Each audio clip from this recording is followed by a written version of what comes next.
Sweetie, try using definitely in a sentence.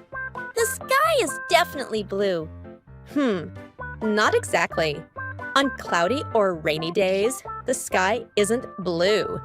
Then the grass is definitely green. If the grass dries out or winter comes, it might turn yellow or brown. Sweetie. Mom, do farts have lumps? Of course not, sweetie.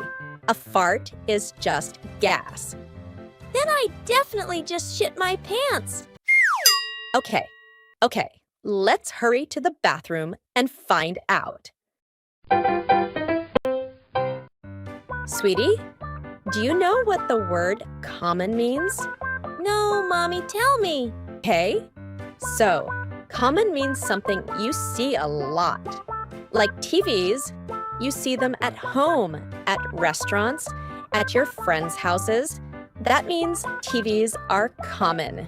Got it? Got it. So, tell me, honey, is mommy common? Nope.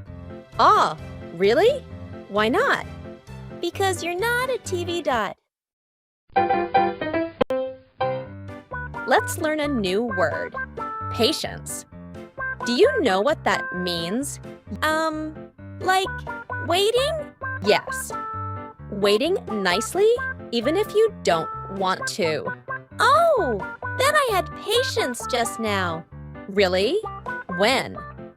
When you talked so long about broccoli. So, you were being patient? Yes, I waited and waited, then said, I don't like it. Well, I guess you were patient in your own way. Yeah, I waited until you were done talking. Then I said it was boring. That's patience. See, I'm great at it. Now, can I have dessert after my broccoli?